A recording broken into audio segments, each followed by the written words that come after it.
할렐루야. 주님의 이름으로 축복합니다.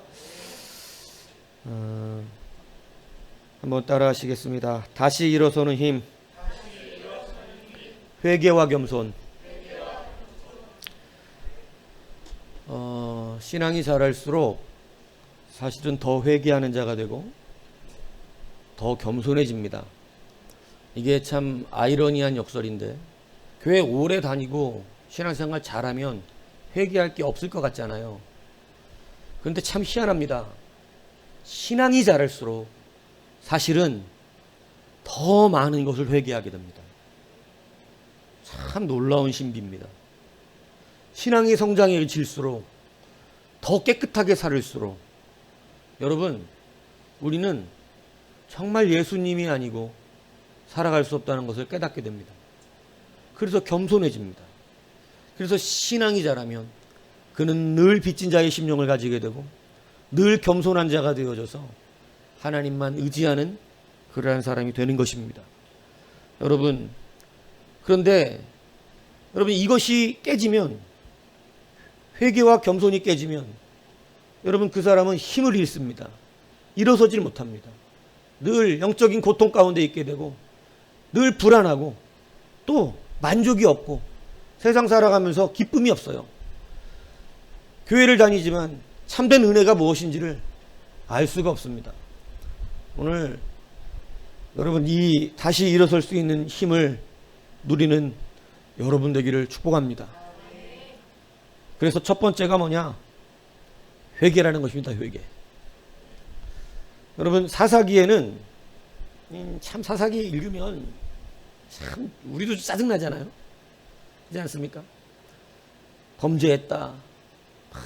이 하나님 구원해주고, 그죠? 또 죄 지어서 떠나면 또 고통스럽다고 막 그러고 하나님 또 구원해. 이거의 반복이잖아요. 그죠? 제가 사사기 읽으면서 짜증나는데 참 감사한 것은 하나님이시니까 이게 끝까지 봐주신다는 거예요. 아, 정말 얼마나 은혜입니까? 사람이 읽어도 너무한다, 너무해. 이런데 사실 이 사사기보다 더해요. 우리의 삶은. 사사기는 그냥 큰 민족의 덩어리를 했지만 여러분 개인적으로는 얼마나 많이 그렇겠냐, 이 얘기입니다. 그런데 여러분, 이제는 정말로 성숙해지잖아요. 그러면 세상에 죄를 많이 져서 회개하는 게 아니라 정말로 하나님의 그 보혈의 의가 커지기 때문에 이 회개하는 기쁨을 알게 되고 회개하는 자가 되는 겁니다. 욥이 정말 거룩하게 살았던 사람이라고 성경은 말합니다. 죄 짓지 않고 깨끗하게 살았던 사람이라고 말하는데, 여러분, 그가 깨끗하게 살았는데 제일 많이 했던 게 뭔가요? 성경에는 회개라고 되어 있습니다. 자녀들이 잔치만 벌여도 회개를 합니다. 혹시 그 잔치 중에 죄 졌을까봐. 여러분, 얼마나 철저한 회개자인지 하나님 앞에 회개하는 자였다. 성경은 이렇게 말한다는 것이죠. 여러분, 고통을 당할 때, 이 이스라엘 백성이 고통을 당하는데, 이 사사기는 고통당하는 이야기가 나오거든요. 계속해서 고통당했다는 얘기가 나오는데, 이 고통당할 때 연수가 다 달라요. 연수가. 오늘 본문은 몇 년 고통받았다고 되어 있습니까? 오늘 본문에는 몇 년 고통받았다 그래요? 14절에 보면. 무려 18년 동안이나 고통을 받았다고 되어 있습니다. 근데 앞에 3장 8절에는 이 메소보디아마 왕 구란 리사다임, 메소보다미아, 이 발음들이 성경은 어려워. 이 메소보다미아 왕 구산 리사다임의 손에 고통을 받던 것은 8년입니다. 8년. 이 온니엘이 그때 구원자로 나와요. 첫 사사라고도 얘기하지만 8년 구원받고, 4장 3절에는 가나안 왕 야빈의 손에 2년 동안 고통받았다고 나옵니다. 그때 드보라가 구원하는 사사로 일어나죠. 6장 1절에는 미디안에게 고통을 받는데 7년을 고통받습니다. 그때는 기드온이 구원자로 나오죠. 10장 8절에는 블레셋과 암몬, 아모리 족속 이 사람들에게 무려 18년 동안 구원을 받습니다. 고통을 받는데 입다가 구원자로 나타납니다. 13장 1절에는 여러분 무려 40년 동안을 블레셋에서의 고통을 받습니다. 그때 구원자로 나온 게 삼손입니다. 왜 이렇게 연수가 다 다르죠? 연수가 다 다를까? 얼마나 죄가 크면 40년 동안 고통받고, 얼마나 죄가 크면 18년 고통받고, 그래도 죄가 조금 적어서 2년 고통받고, 이런 것 같습니까?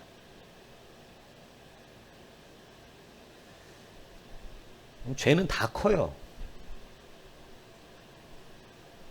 죄는 다 큰데 성경에 참 재미있게 써놨습니다. 언제까지 고통을 받냐면 그들이 여호와께 부르짖기 전까지입니다. 여러분 무슨 얘기인지 아시겠어요? 부르짖었을 때 드디어 하나님이 응답을 하시는 거예요. 그러니까 부르짖기 전까지 계속 고통받는 거예요. 부르짖기 전까지. 다시 말하면 오늘 이 본문이 말하는 부르짖음이라는 것은 눈물로 소리 지르며 하나님 앞에 회개했다는 부르짖음을 말하는 것입니다.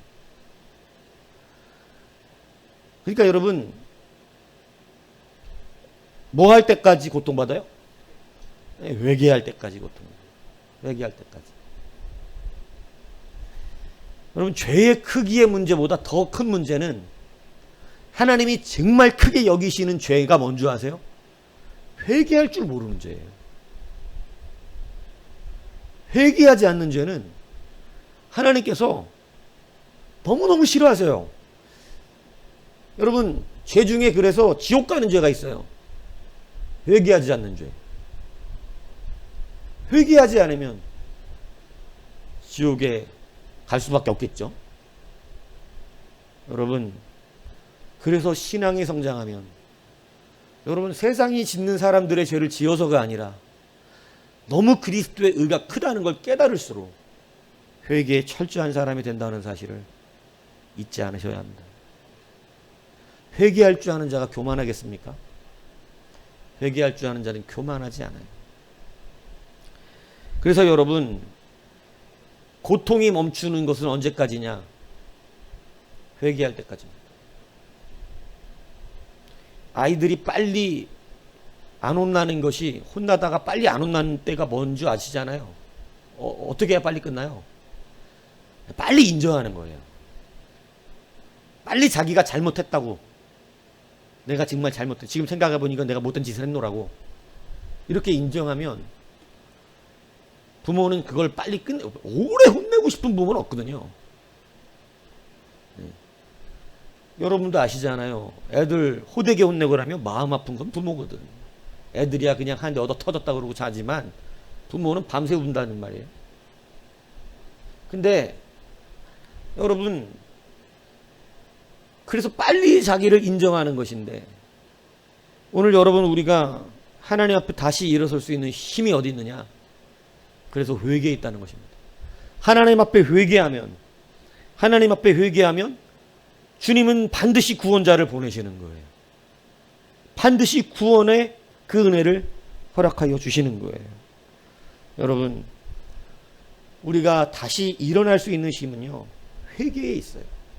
저는 지금 자꾸 바깥의 문제를 가지고 바깥에를 죽일 놈 썩을 놈 뭐 이렇게 따지는 교회의 모습을 보면 안타깝습니다. 지금 여러분 사실 누가 회개해야 되는 거예요? 여러분 회개는 우리가 하는 것이거든요. 우리가 회개해야 여러분 지금 세상의 죄 때문에 그러는 게 아니에요. 세상의 죄 때문에 이런 게 아니고 성경은 단 한 번도 이방인의 죄 때문에 이스라엘이 고통받았다는 얘기를 한 적이 안 나와. 세상이 죄가 심해서 이스라엘이 침범되었다는 말을 한 적이 없습니다. 세상의 죄가 너무 커서 교회의 예배가 제사가 무너졌다는 말을 한 적이 없어요. 교회의 죄가 커서 예배 못하게 합니다. 제가 여러분들 예배가 위기에 있을 때 말씀드렸잖아요. 집에 있을 때 영상으로 예배드리나 여기 와서 예배드리나 별반 차이가 없으면 그 사람은 나올 필요가 없다니까. 그렇게 예배하려면 그냥 집에서 화면 보고 집에서 자빠져 자라. 그냥 공동체의 예배에 속하지 않으려면 그냥 집에서 봐라. 드리지 말고. 여러분 집에서 철야가 돼요? 바깥으로 찬양을 할 수 있습니까? 제가 생각할 땐 그 오밤중에 운동장 한가운데서 하는 거 아니면 여러분 다세대 주택에 사는 사람들 하기 어려울 거예요. 쉽지 않죠.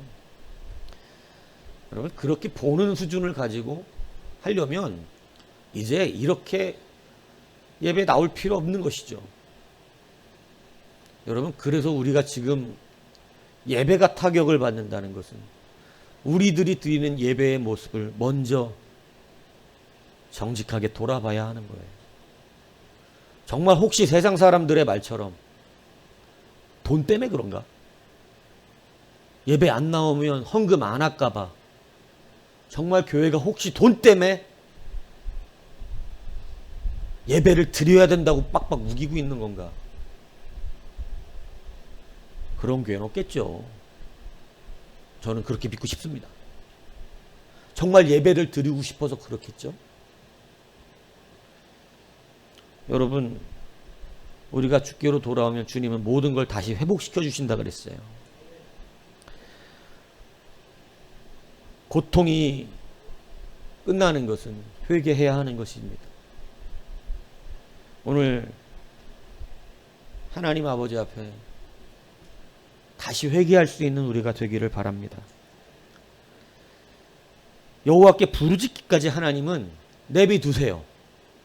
고통 계속. 그래서 그래도 참 근데 솔직히 이거 여러분 사사기 가만히 읽어보세요. 오늘 말씀을 듣고 나중에 사사기 읽을 때 한번 찬찬히 읽으면서 말씀을 생각해 보세요.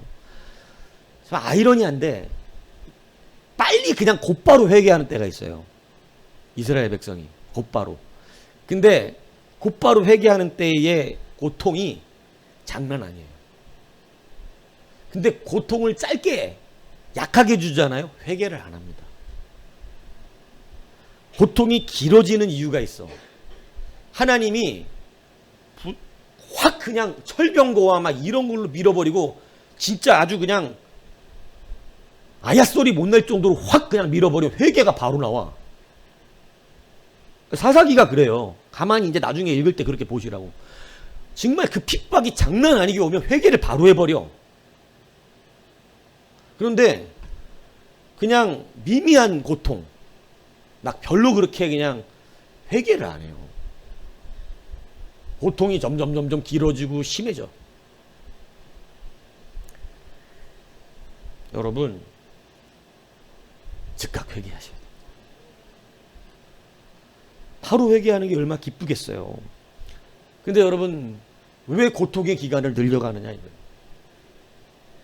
다시 일어나기를 진정으로 원한다면 여러분 진정한 회개가 일어나야 될 줄로 믿습니다.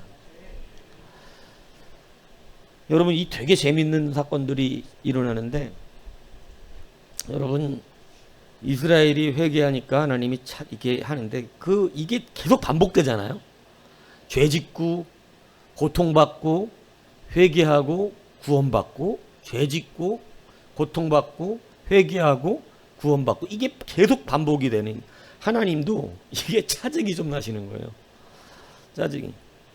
그러니까 이제 기드온 때 7년 고통받고 기드온이 구원하잖아요. 그 다음에 이제 18년 동안 블레셋과 암몬 이 족속들한테 고통을 받는데 18년 고통을 받는데 그때 이스라엘이 막 부르짖어 기도합니다. 그러니까 하나님이 딱 뭐라 그러시냐면은 야 내가 니들 그동안 구원했잖아. 근데 이제는 구원 안 할 거다. 니들이 부르짖는 신, 니들이 절하는 그 신한테 구원해달라 그래. 이제 구원 안 해. 이렇게 얘기를 하세요. 그러다가 여러분 되게 재밌는 일들이 벌어지는데 선지자들이 점점 약해집니다. 모양들이 약해져. 이제 막 여자도 나타나고, 예? 거기다가 이제는 여러분 기드온 같은 사람은 완전 쫄보, 예? 의심쟁이 쫄보, 그죠? 입다, 여러분 18년 만에 입다인데 입다는 기생의 자식이에요. 이스라엘은 기생이 없다 그러기, 창기가 없다 그러지. 그러면 이 사람은 이방 여자일 가능성이 있거든. 왜냐하면 아마 성전 창기이거나 뭐 이방인 여자일 가능성이 높아. 근데 그 여자하고 사이에 나오니까 반은 이스라엘, 아버지가 이스라엘 사람이니까 이스라엘인데 사실은 이방이 취급을 받는 거예요. 그러니까 쫓아내, 입다를. 니들은 우리에게 기업을 받을 게 없다고 자기 형제들이 입다를 쫓아내잖아. 그래서 잡류들하고 모일려 살잖아요. 근데 나중에 여러분 이스라엘이 죄 짓고 범죄하는데 누구에게 가서 구원해달라 그런 줄 압니까? 자기들이 쫓아낸 입다예요. 이거 굉장히 자존심 상하는 일이거든요.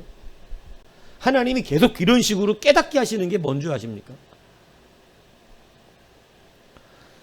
여러분, 하나님 나라의 일을 여러분이 회개하고 감당하셔야 돼. 여러분이 교회의 일을 감당 안 하면 남이 해줘. 다른 교회 사람들이 해준다니까. 다른 교회 사람. 회개하셔야 돼요. 진짜 회개하셔야 된다고. 네. 진정한 회개. 그래서 여러분, 하나님의 회개가, 우리가 하나님 앞에 하는 회개가 다시 회복하는 그러한 길의 통로가 된다는 사실을 잊지 마십시오. 그렇게 해서 입다가 구원을 냈는데 입다가 죽고 나니까 다시 또 범죄를 했는데 이제는 40년 고통받아요. 40년. 그러지 그때는 삼손이 나오는데 여러분 이 땅에서는 구원시킬 사람도 없다는 거예요. 이제 더 이상 여러분 갈수록 지금 구원자가 힘들어지죠. 그러니까 하나님이 나실인을 태어나게 만드셔. 그러니까 여러분 참 어려운 상황인 것입니다.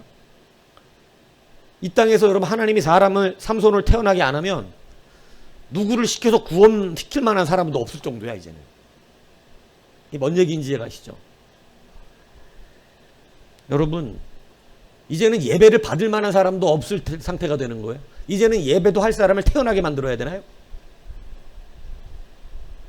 이제는 이 땅을 보니까 나한테 예배할 만한 사람도 찾기가 어렵다. 예배할 사람을 태어나게 해야겠다. 회개하셔야 합니다. 여러분 성숙해져도 신앙의 깊이가 들어도 회개하는 자가 되어지는데 하물며 죄 있는 우리가 아직도 하나님 앞에 온전하지 않은 우리가 여러분 회개하지 않는다면 어떻게 되겠어요? 여러분 마지막 때 세상의 풍조가 무엇인 줄 아세요? 계시록은 이렇게 말합니다. 계시록 2장 16절에 보니까 그러므로 회개하라. 그리하지 아니하면 내가 네게 속히 가서 내 입의 검으로 그들과 싸우리라. 그러면서 촛대를 옮겨버리겠다. 이렇게 얘기하신 거예요. 여러분 회개하지 않으면 그 사람 촛대 옮겨져요. 뭐 대단한 일을 하라고 말씀하신 게 아니에요. 하나님이. 회개하라는 거예요. 그런데 회개할 기회를 이렇게 주시는데 또 내가 그에게 회개할 기회를 주었을 때 자기의 음행을 회개하고자 하지 아니하는도다. 회개할 생각이 없어요. 여러분 이게 계시록 마지막 때 징조입니다. 회개하고 싶지 않아. 볼지어다 내가 그를 침상에 던질 것이요 또 그와 더불어 간음하는 자들도 만일 그의 행위를 회개하지 아니하면 큰 환난 가운데 던져지고. 환난에 던져지는 이유는 회개하지 않아서예요. 고통받는 이유는 회개하지 않아서라는 거예요.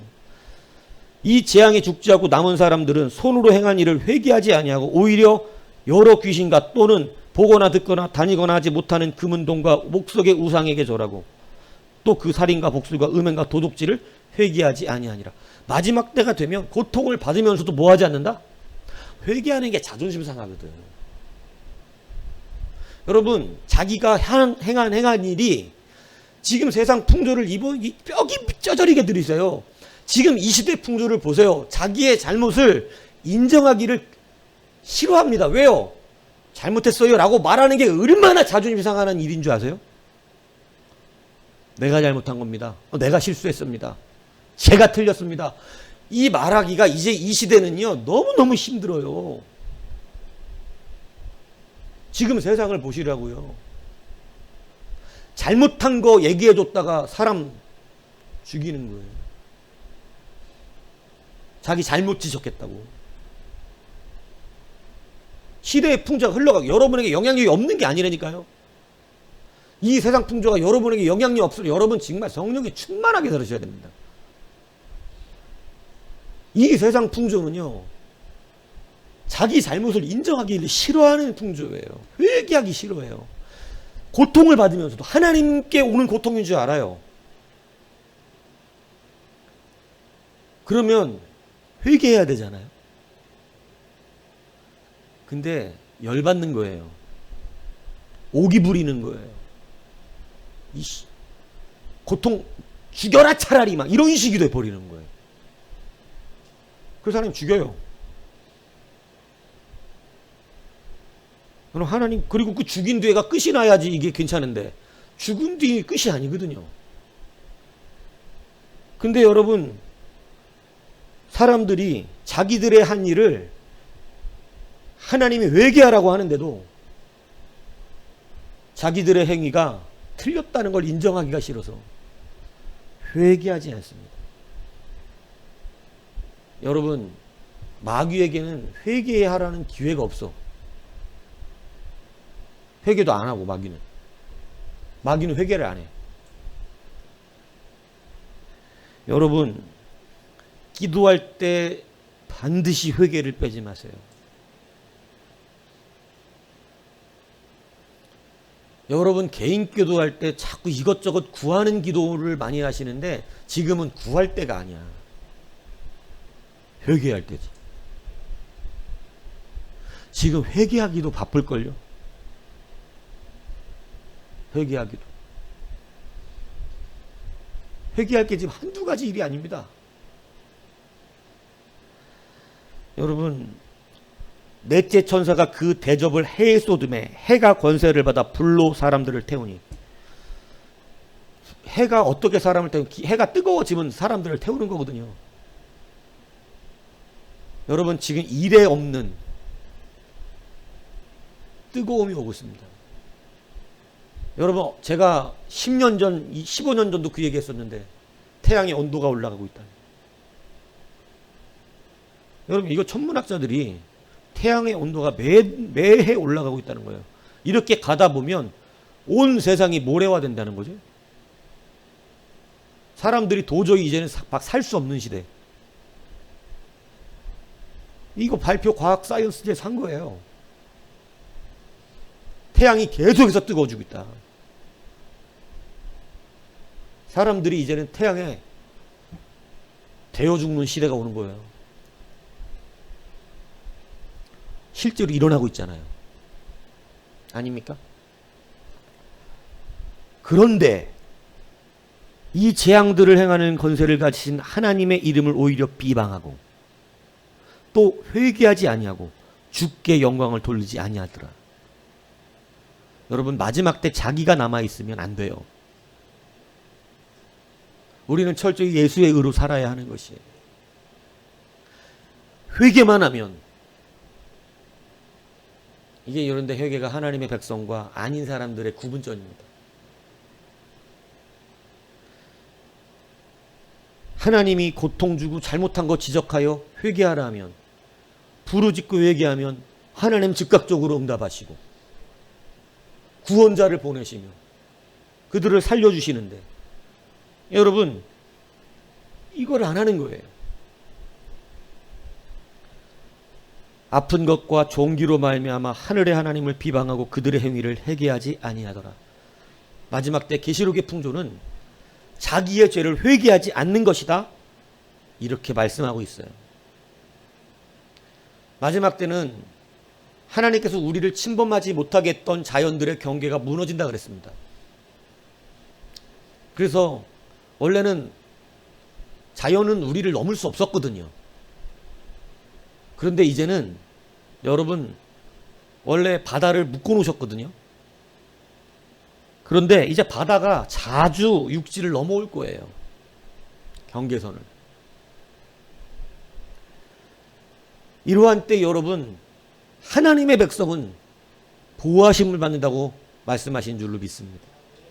그럼 하나님의 백성은 왜 보호하심을 받나요? 세상과 뭐가 달라서? 회개하기 때문입니다. 계시록이 말하는 게 그 차이라는 거죠. 계시록이 말하는 거 그것밖에 없어요. 고통받는 사람들은 뭐 안에서다? 회개 안에서다. 그러나 하나님의 인침받은 자들은 회개했기 때문에 그들은 보호하심을 얻는다는 것이죠. 그 모든 재앙을 피하는 것이죠. 그 재앙을 이길 수 있는 것입니다. 여러분 오늘 본문에 보면 18년 만에 고통이 멈춰지는 이유가 그때서야 부르짖었기 때문이라는 거예요. 여러분 이해가 가세요? 회개를 18년 만에 하다니? 이게 여러분 하는 일이 회개가 아닐 수도 있다 이 얘기를 하고 있는 거죠. 가룟 유다가 자기가 틀렸다고 얘기하고 집어 던졌는데 회개가 되지 않았다는 거죠. 여러분 회개는 나를 버리고 주님을 인정하는 행위입니다. 회개는 나를 인정하는 행위가 아니에요. 회개는 내가 잘못했어요로 끝나는 게 아니라 주님이 내 죄를 씻었음에 대해서 주님이 나를 구속하는 구원자라고 하는 걸 인정하는 거예요. 가룟 유다는 자기의 잘못을 반성했지만 주님을 구원자로 인정하지 않았어요. 왜냐하면 자기가 한 짓에 자존심이 너무 상했거든. 그것만큼은 인정하기 싫었어. 여러분 자살을 택합니다. 여러분 이 자살이 되게 무서운 거예요. 왜냐하면 정말 고통스러워서 돌파구가 거기밖에 없는 사람들도 있긴 해. 근데 그것도 물론 하나님을 모르기 때문에 그러는 거지만 여러분 그거 말고 범죄했던 사람들이 조사받다 자살하는 경우가 많잖아요. 뭐 다 그렇진 않겠지만 범죄한 사람이 조사받다가 자살하는 거 왜 그런 줄 압니까? 자존심 때문에 그렇습니다. 내가 죄를 져서 죽을 놈이다 이러고 죽는 게 아니고 자기가 지금까지 그 모양으로 안 살았거든. 자기가 바깥으로 보이는 모습은 바깥에 볼 때는 아주 깨끗한 척 살아왔는데 이거 딱 죄가 드러나니까 여러분 어때요? 이거 자기가 그동안 이미지 관리한 거는 완전 다른 모습이 드러나야 되잖아요. 그게 자존심 상하는 거예요. 차라리 죽어버리자. 여러분 회개하는 게 아닙니다. 그건 회개는 자존심의 문제를 넘어서야 돼요. 근데 여러분 그 수사받다 죽는 사람들이요, 내가 지금 내 명예에 내가 그동안 깨끗한 사람으로 사람들에게 인식돼 있었는데 이거 숨은 죄악이 드러나니까 도저히 자존심이 용납을 안 하는 겁니다. 그래서 여러분 자살을 택해요. 회개하면 될 것을.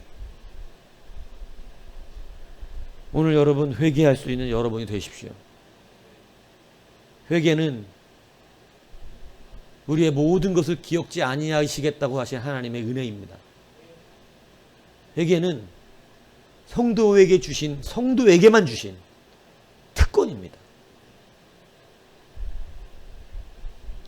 오늘 이러한 시대에 우리가 다시 한번 기억할 것은 여러분 세상에 대한 비방이 아니에요. 스스로에 대한 회개입니다.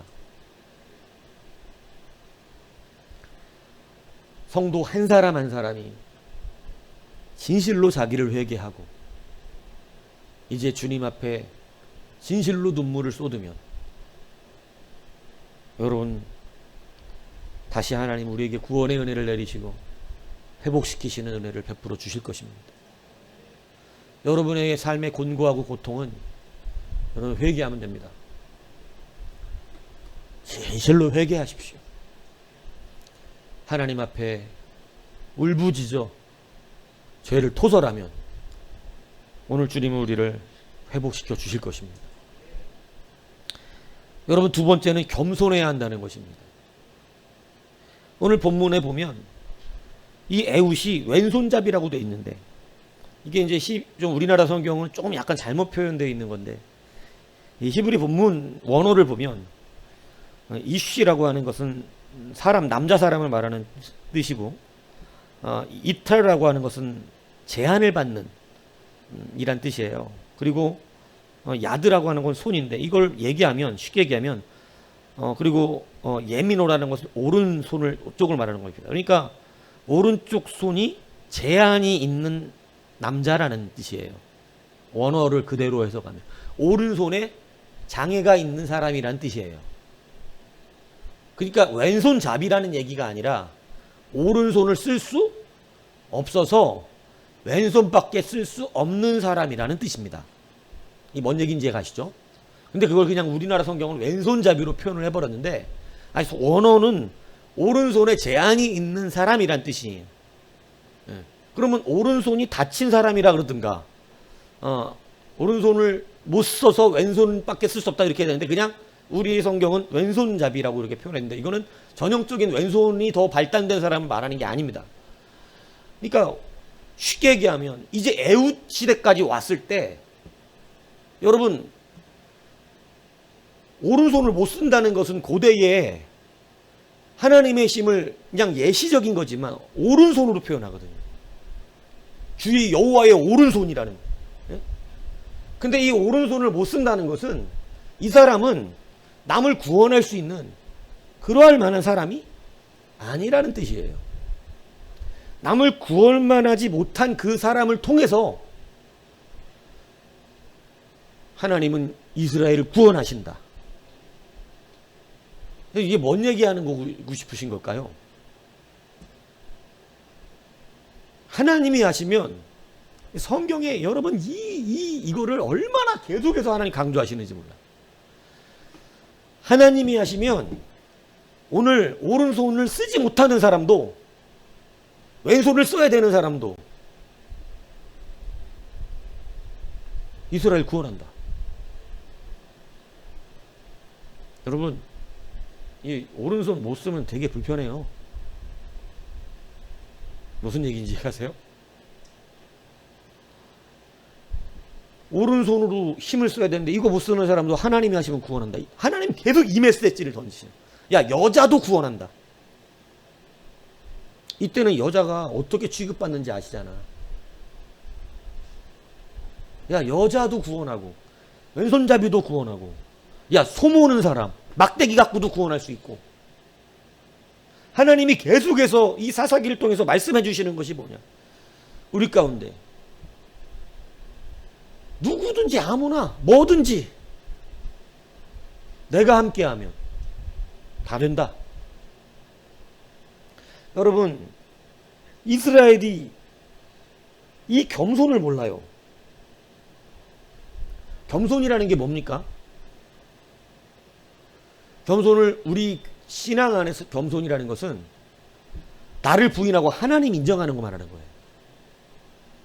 그게 겸손이거든요. 자기를 부인하고 하나님을 인정하는 걸 겸손이라 하는 거예요. 근데 여러분 하나님을 인정할 수 없는, 인정하질 않아요. 말로 인정하는 거 말하는 거 아니잖아요. 삶으로 인정이 안 되는 걸 말하는 거잖아요. 담장 못 뛰어넘는 거 얘기하는 거 아니에요. 하나님 인정이 안 되잖아요. 믿음으로 못 나가는 거 말하는 거잖아요. 그러니까 뭐 하냐면 자기들이 할 수 있는 의지할 것을 찾는 것입니다. 눈에 보이는 의지할 것. 그래서 우상을 섬기는 거거든요. 우상 눈앞에 보이니까. 그래서 여러분 그것이 바로 뭐냐면 교만이에요. 그래서 하나님이 계속해서 우리 가운데 보여주셨던 것이 뭐냐면 왼손잡이 이 에웃도 구원할 수 있고 그리고 기생의 자식도 니들을 구원할 수 있으며 기생인 라합도 하나님이 세우면 그리스도의 혈연이 되고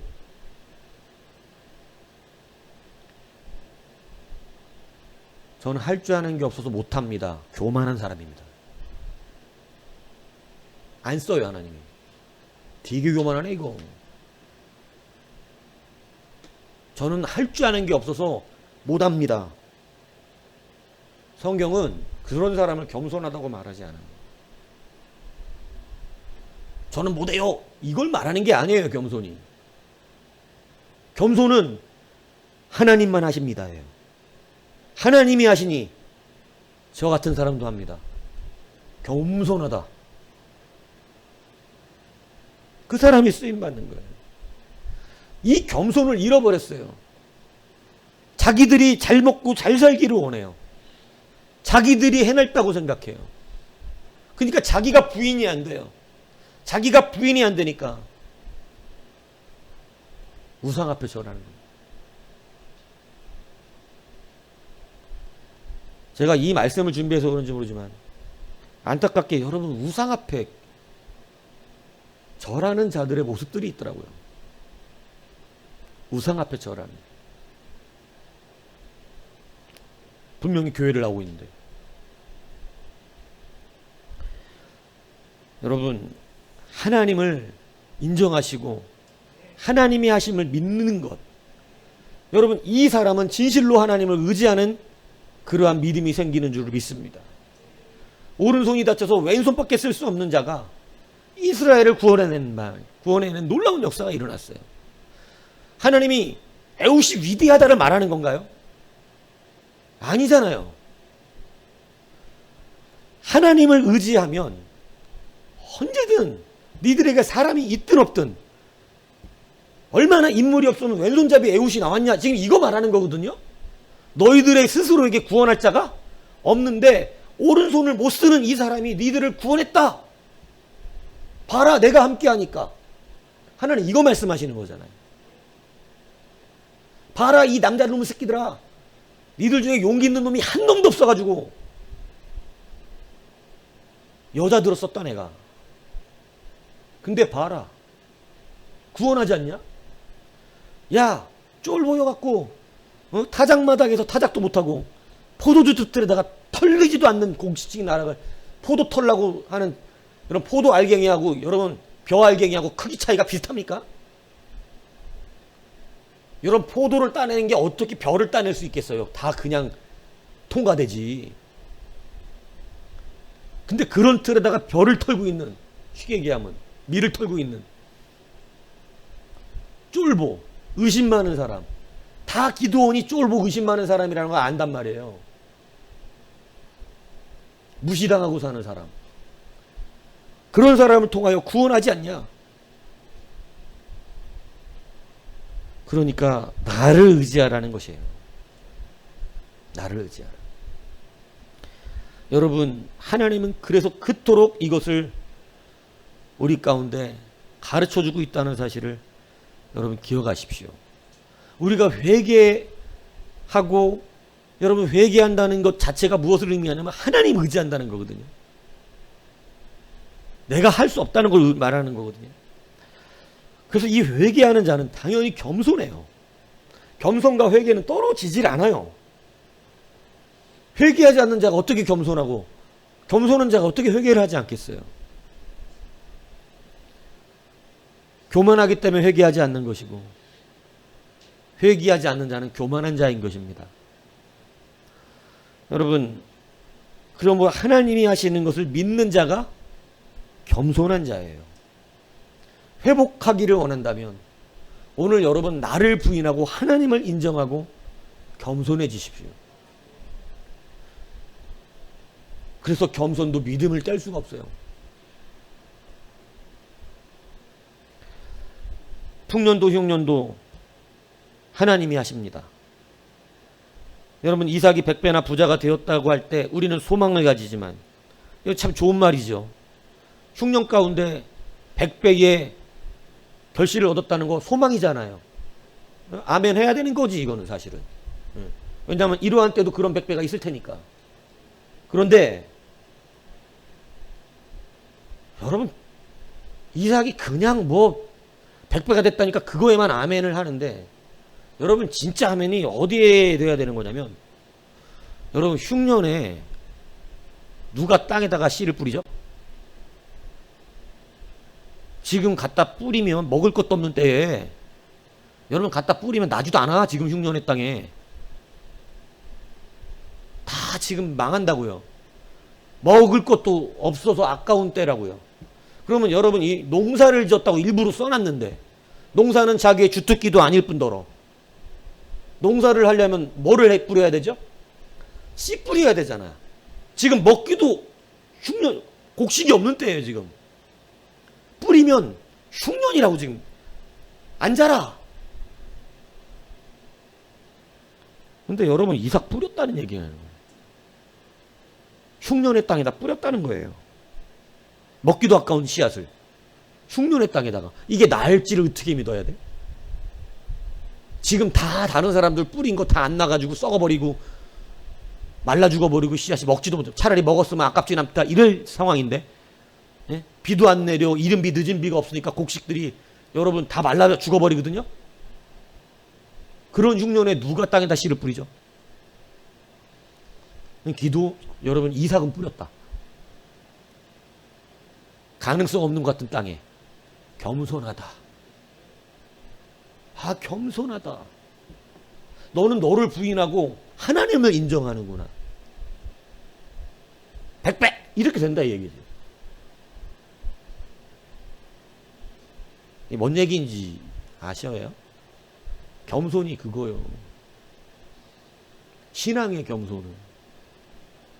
저는 할 줄 아는 게 없어갖고 그냥 이렇게라도 좀 했으면 좋겠긴 했는데 그거는 별로 그렇게 도움이 안 돼.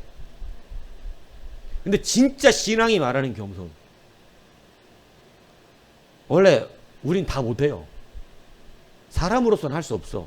다 똑같이 못한다고. 목사도 안 돼. 여러분도 안 되고. 한 가지 차이로 인생이 바뀌어요. 겸손하냐, 나를 부인하고 하나님이 하는 걸 믿느냐. 그러면 저 마른 땅에다 씨 좀 뿌려봐라. 아유 어차피 저는 못하는 걸 뭐 하나님이 하실 건데 뭐. 겸손하다. 하나님 생각해 보세요. 흉년이에요. 먹을 것도 모자라요. 지금 저 땅에 뿌리면 다 씨앗이 말라 죽습니다. 지금은 씨를 뿌릴 때가 아닙니다. 아껴서 먹어야죠. 제가 하나님 여기 있으니까 있긴 하겠는데 지금 씨 뿌릴 때는 아니에요. 교만하다. 그거 먹고 떨어져라. 가지고 있는 거나 먹어라. 이렇게 되는 거예요. 여러분 겸손하셔야 됩니다. 하나님이 계속해서 이상한 사람들이 자꾸 사사가 되거든요. 여러분 사사가 지금 정상적이지가 않잖아. 사사기에 나오는 사사들을 보세요. 앞에 있는 온니엘이 좀 정상적이었던 것 같은데 뒤로 갈수록 점점 어때? 이스라엘이 혐오스럽게 여기는. 여러분 이방인 여자에게서 나온 입다. 이건 뭐 사마리아 사람들 어떻게 취급했어요? 개 취급했잖아. 지들도 개 취급해서 쫓아냈잖아. 근데 그가 와서 구원해. 제발 믿으라는 거예요. 오늘 왼손잡이 에훗이 오른손을 쓸 수 없는 장애를 가진 사람이 이스라엘을 구원합니다. 성경은 이걸 계속해서 강조합니다. 계속해서. 니들이 할 수 없다. 하나님이 하신다. 니들이 할 수 없다. 니들의 키와 스펙으로 하는 게 아니다. 니들의 능력과 권능으로 하는 게 아니다. 니들이 있다고 할 수 있는 것이 아니다. 돈으로 하는 게 아니다. 늘 얘기하시는 거예요. 네가 하는 게 아니다. 근데 여러분, 교만하면 이 말이 즐겁게 들리지 않습니다. 내가 해야 되거든요. 내가. 근데 여러분 그렇지 않아요. 그래서 내가 하겠다는 사람이 뭐를 만드냐면 우상을 만드는 거예요.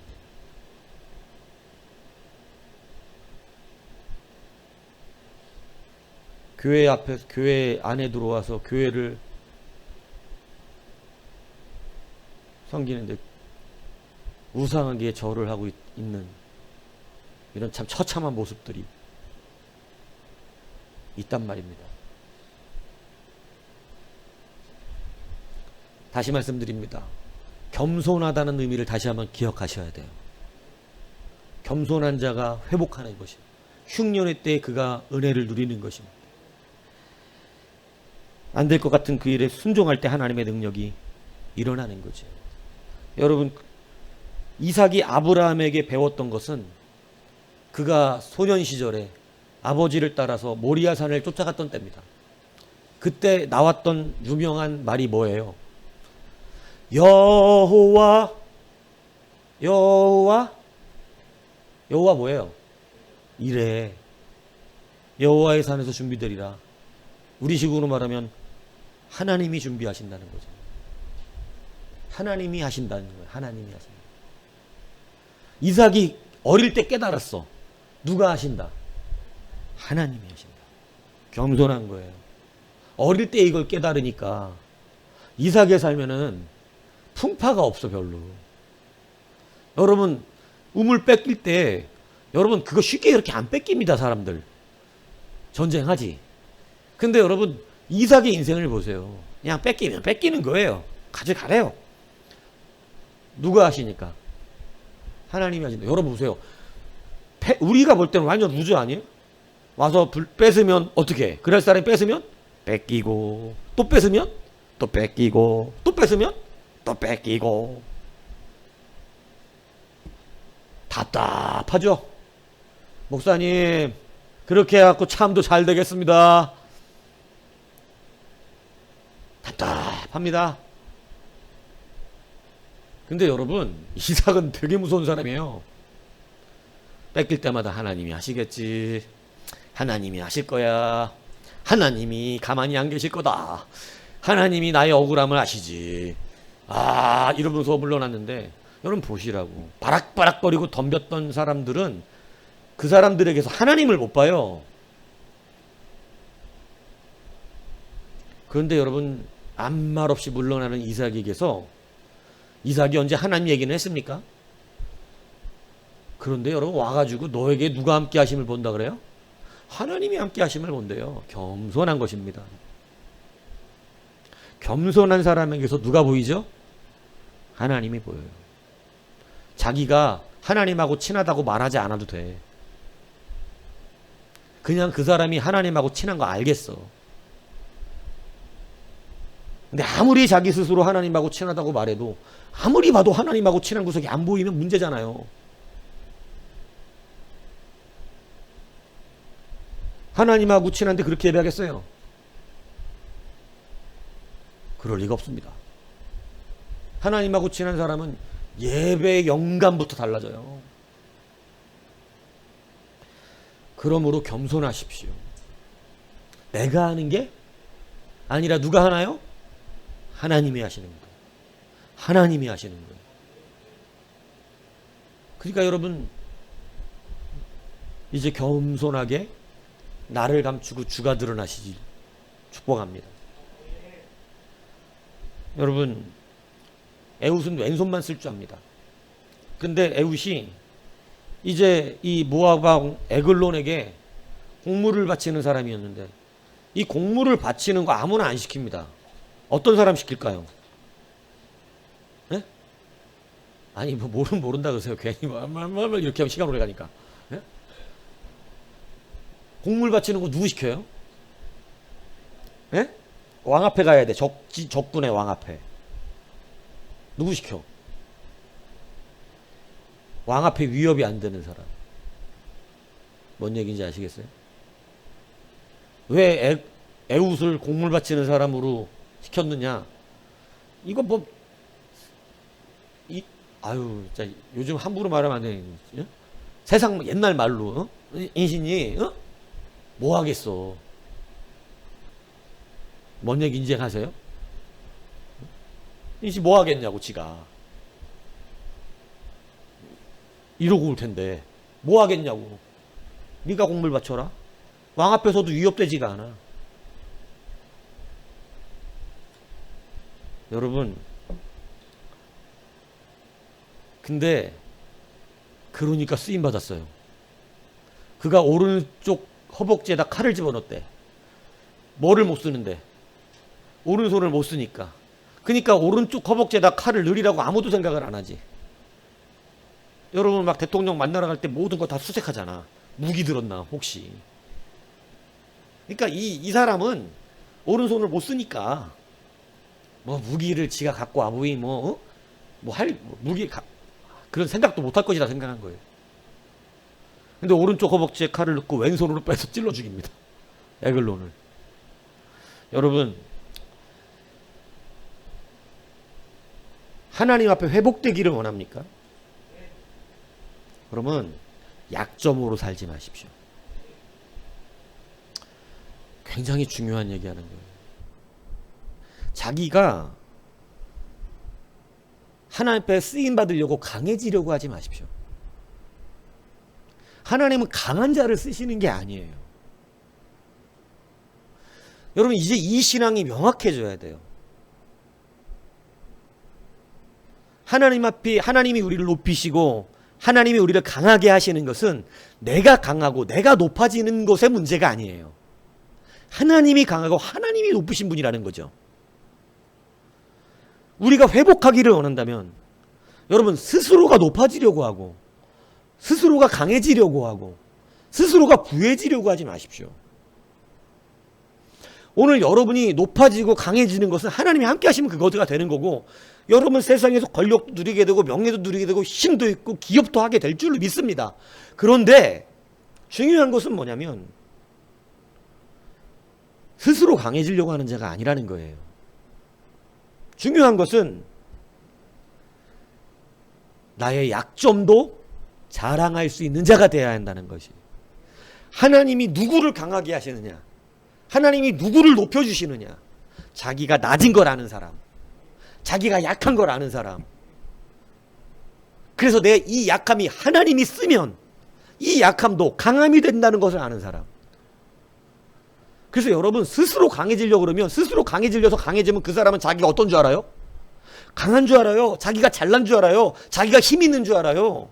자기가 돈 꽤나 있는 줄 알아요. 그런데 여러분 자기의 약함을 자랑할 수 있는 자는 강한 자리에 올라가도 자기가 강하다는 것이 아님을 알아요. 요셉은 자기가 아무것도 아닌 걸 알았어요. 애굽 총리의 자리에 하나님이 올려놓으셨지만 이것은 자기가 위대하고 잘나서 이 자리에 온 것이 아니라는 걸 확실히 알았어요. 하나님이 구원케 하시려고 나를 먼저 보내신 것이라는 걸 알았어요. 애굽 총리의 자리에 올라가도 교만하지 않습니다. 그 자리에 올라가 또 자기가 강하다고 그러지 않아요.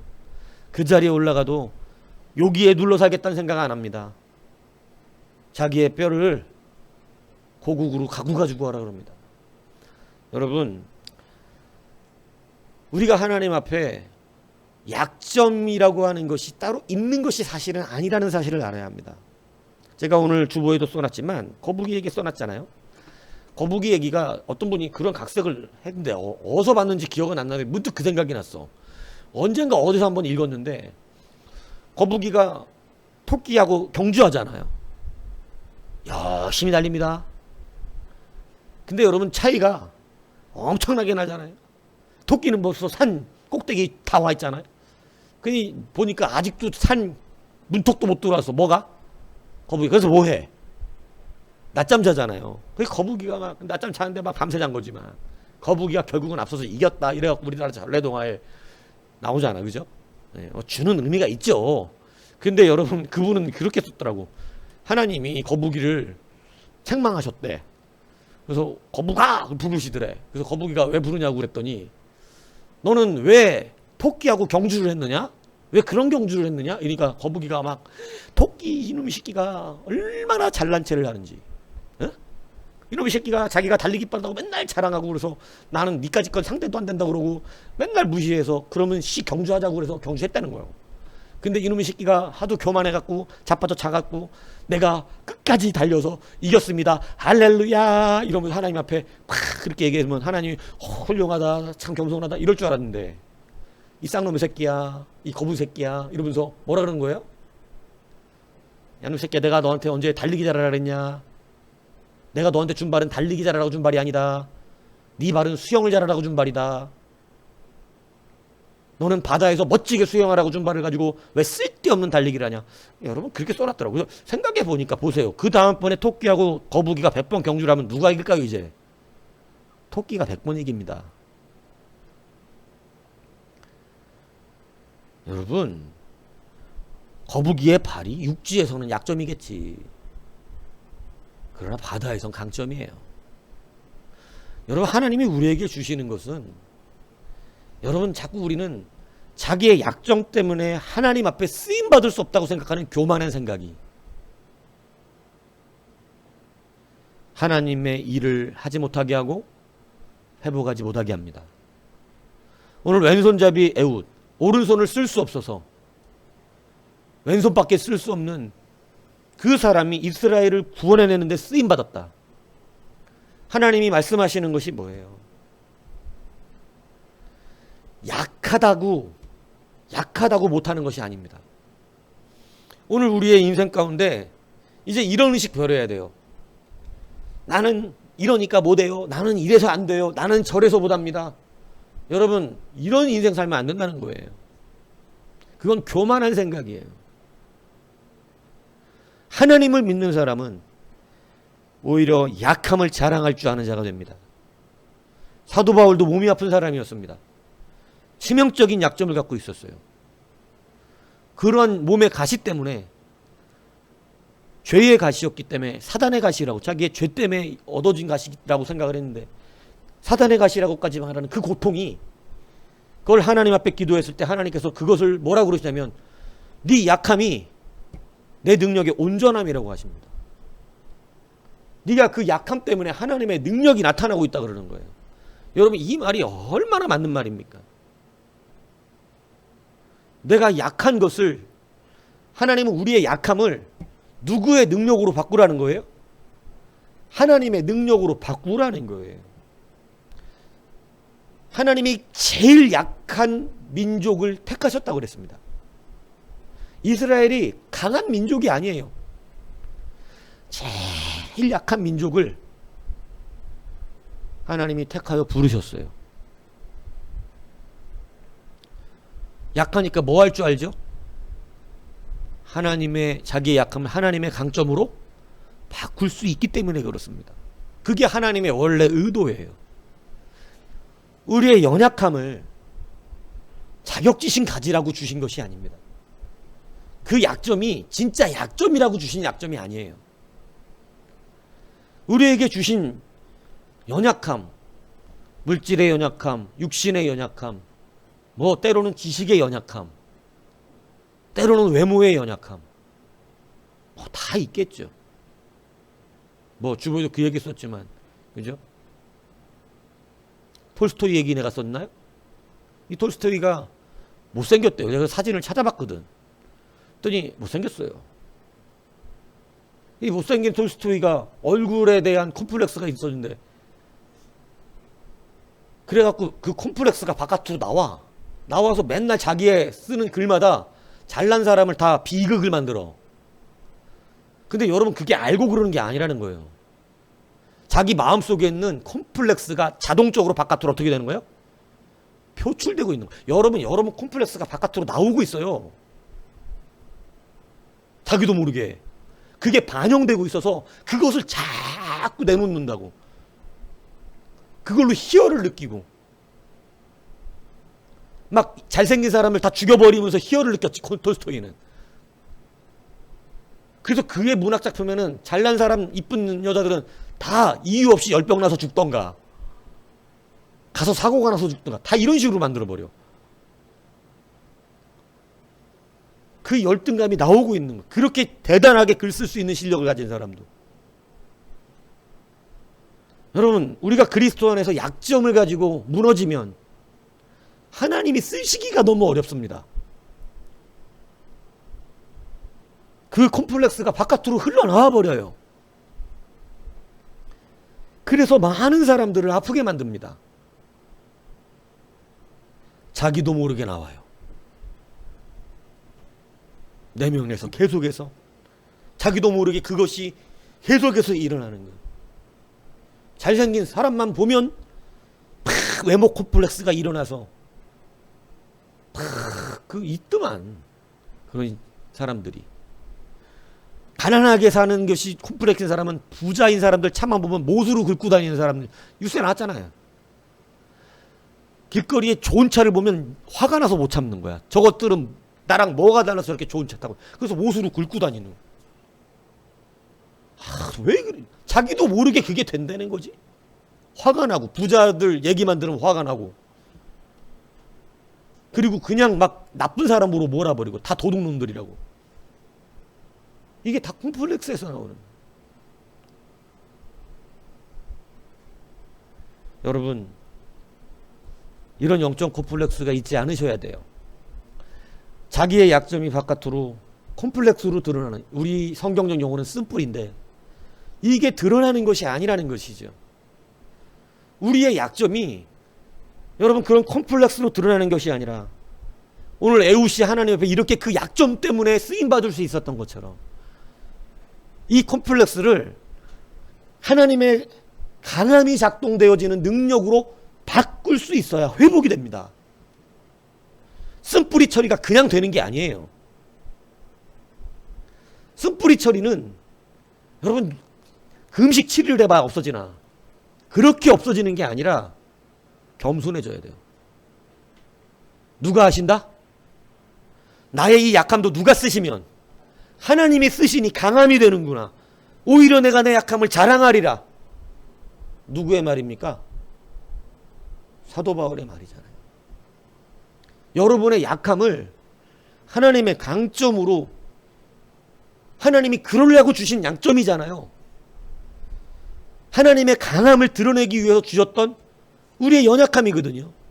그 연약함 갖고 넘어지라는 말을 하신 것이 아니라 나를 신뢰라고 주신. 그래서 이스라엘 백성들에게 전쟁을 가지고 시험하게 하시려고 가나안 족속들을 남겨두셨다고 말씀하셨는데, 전쟁을 알지 못하는 세대가 누구를 의지하게 하시려고. 여러분, 그냥 태평성대를 얻으면 하나님 의지하지 않으니까 그들에게 약점을 남겨놓으셨다는 거예요. 그러니까 여러분 그 약점을 뭘로 바꾸면 되는 거예요? 하나님의 일하심으로 바꾸시면 되는 겁니다.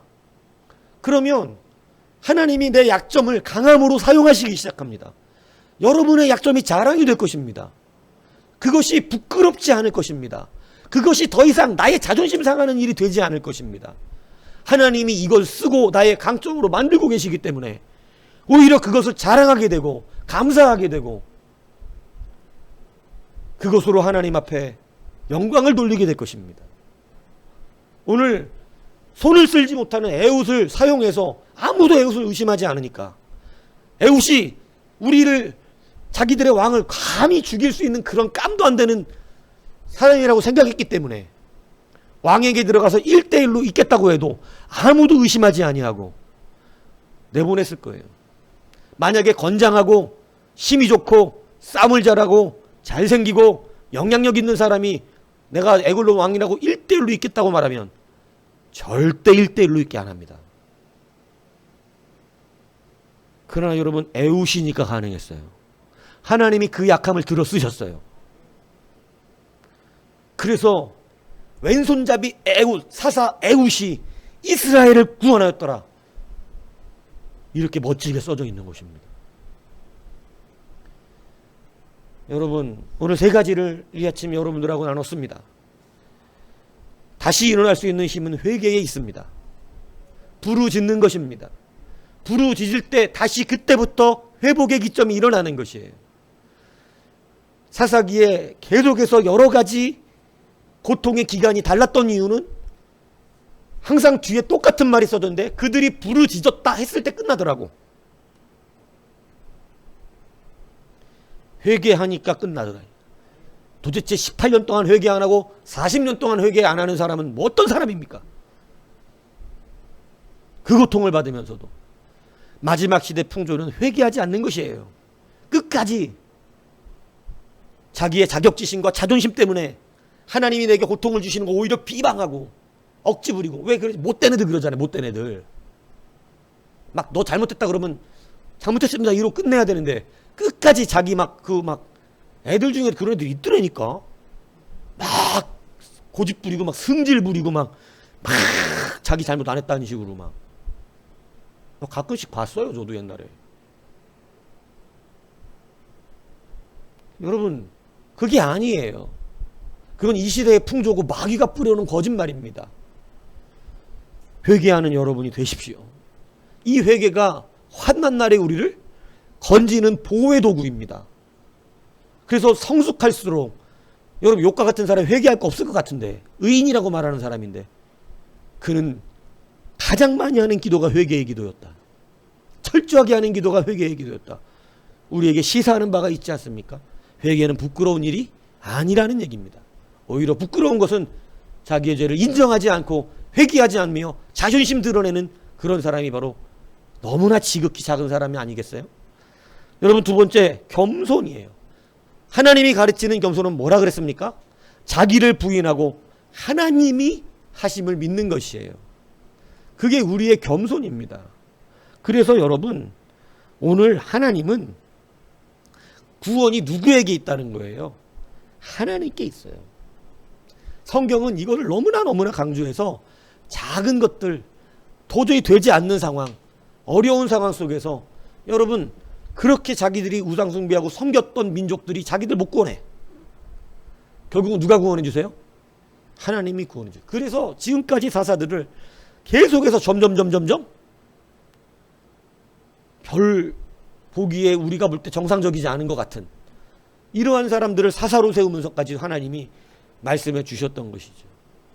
세상 다른 데에 다른 것이 할 수 있는 것이 아니라 하나님이 하심을 인정해야 합니다. 자꾸 내가 드러나고 내가 하려고 하는 사람들이 뭐를 만든다고요? 우상 만들어요. 우상 앞에 절을 하는 것은 자기 앞에 절하는 거거든요. 자기 형상에 절하는 겁니다. 우상이 다른 것한테 절하는 거 아니에요. 자기 욕심 앞에 절하는 거거든요. 자기 드러내기 위해 절하는 거예요. 근데 여러분, 하나님이 안타깝지만 그러한 모습들을 보여지게 하시더라고요. 여러분, 이제 회개하십시오.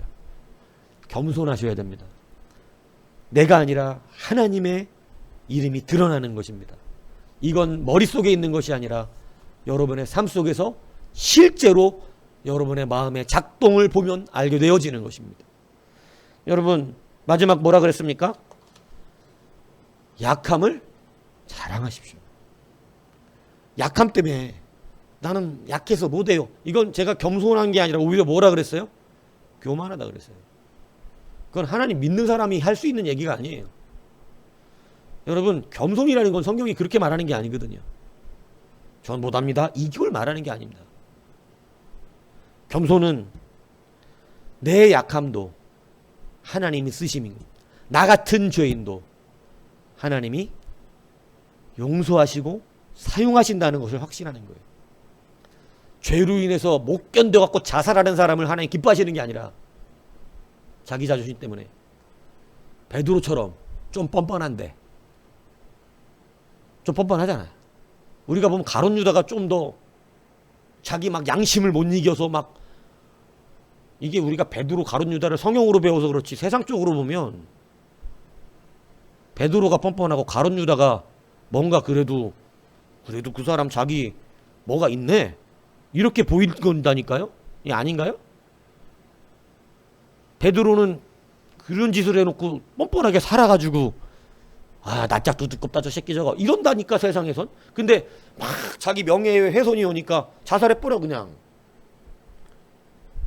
저 사람 신의가 있는 것 같다 이렇게 보이지. 아니야 그게 사실은 성경은 전혀 다르게 말해요. 성경은 뻔뻔하래. 뻔뻔하다는 것은 잘난 체라는 얘기가 아니에요. 여러분의 죄가 얼마나 크고 여러분이 얼마나 약하든지 하나님이 날 사랑하신다는 거, 그거 믿고 겸손하라는 거예요. 그거 믿고 주님만이 나의 구주입니다 하라는 거예요. 자기가 드러나면 자꾸 때려치고 싶어집니다. 하기가 싫어져요. 죽고 싶어요. 자기가 드러나는 사람들의 특징이에요. 예수가 드러나면 조금 뻔뻔하지만 그 의로서 사릅니다. 주님 때문에 내가 또 일어설 수 있다는 걸 믿습니다. 의인은 7번 넘어져도 일어난답니다. 그래서 여러분 자꾸 넘어지는 걸 권장하지 않아요. 그러나 우리가 살다 보면 넘어질 수 있어요. 근데 오뚜기처럼 바로 탁탁탁 일어나는 사람이 믿음 좋은 사람이에요. 근데 넘어진 게 길어? 그건 우상 섬기는 사람입니다. 자기가 드러나고 있고 겸손하지 않은 거예요. 여러분 약함을 쓰시는 하나님을 믿으세요. 약함 때문에 못한다는 사람은 못 써요. 그게 아니라 내 약함을 주님이 사용하신다는 걸 믿으셔야 합니다. 하나님이 에훗도 쓰셨고 입다도 쓰셨고 라합도 쓰셨고 연약한 사람들을 들어 쓰셨어요. 룻도 들어 쓰셨고. 여러분 이제 하나님 앞에 회개와 겸손 그리고 내 약함도 사용하시는 하나님을 믿으시기를 바랍니다. 다시 일어설 수 있습니다. 이것이 여러분 이제 다시 한번 하나님 앞에서 쓰임받을 수 있는 기회가 되기를 바랍니다. 그래서 여러분 일어나셔서 이제는 마지막 이 시대를 담당하십시오. 일어나셔서 이제는 주의 일을 멋지게 하십시오. 이제는 그냥 기도원 같은 쫄보도 구원해내고 여러분 오른손 못 쓰는 사람도 하고 여자도 하고 여러분 다 해내더라는 거예요. 무시당하던 입다 같은 사람도 하고 그죠? 심지어는 술 좋아하고 여자 좋아하는 삼손도 하고 다 하더라는 것입니다. 오늘 하나님의 도구들이 되십시오. 오늘 이 길은 회개와 겸손입니다.